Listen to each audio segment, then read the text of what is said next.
But I'm going to talk about a homeless entrepreneur and making $1 million in a year, because there is a guy that tried to do something like that. But I'm also going to be talking about my own homeless entrepreneurship experience.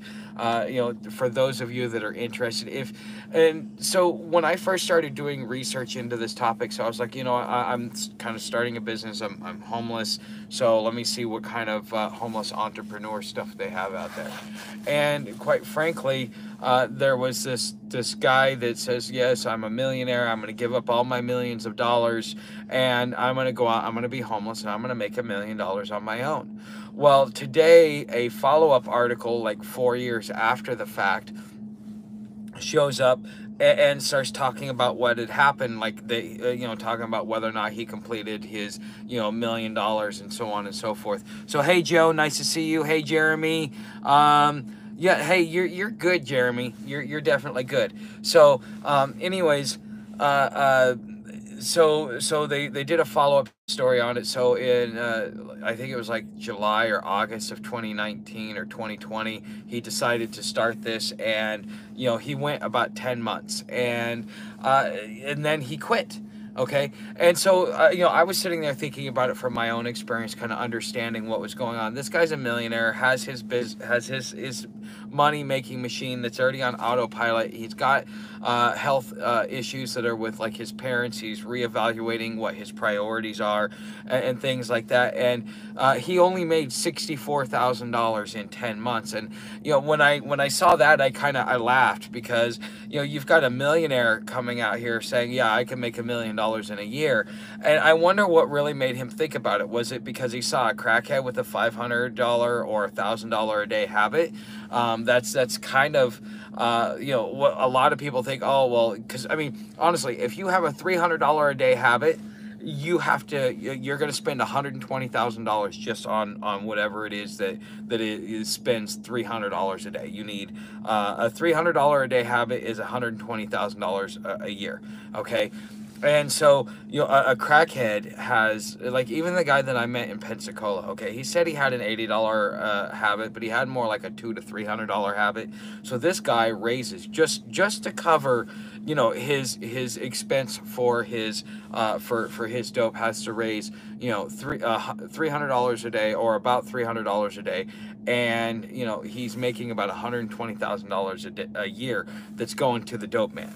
And he's doing it, and he's kind of a low-level crackhead. I've met crackheads back in the 90s, or not 90s, early 2000s. So we're talking like 2001, 2002, probably closer to 2002, that I got to see what a real hefty habit was for crackheads. And it was something around $500 to $1,000 a day.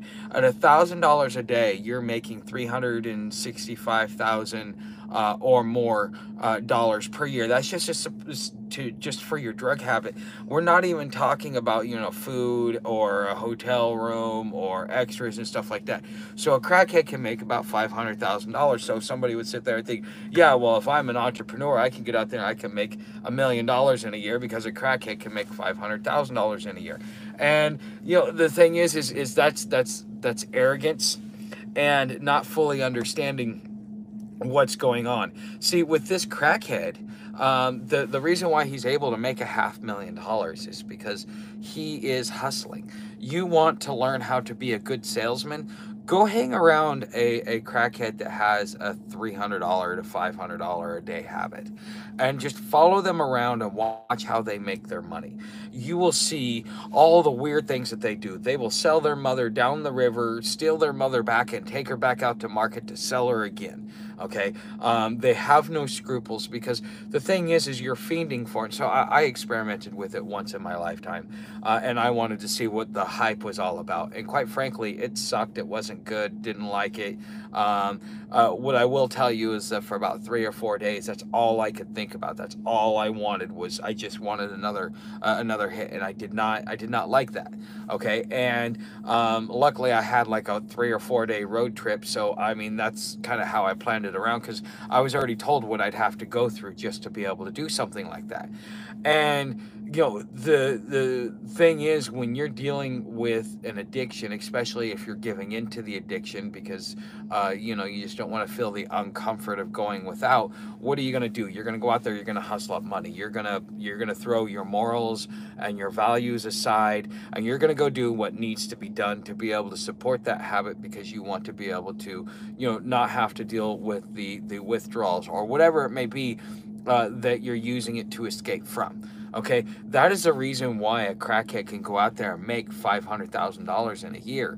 And as somebody who is square and legit and trying to build a business on the streets will only make $64,000.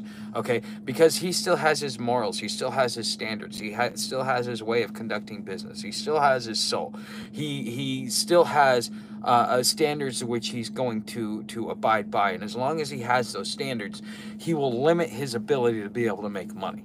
Okay, and I think that that a crackhead, in a lot of ways, is a window into what it's like being one of the wealthy elite. Is just because in order to be able to make the amount of money that these guys have had to make, or that these guys have had the opportunity to make, what compromises, what deals did they have to do to be able to get more and more and more and more and more?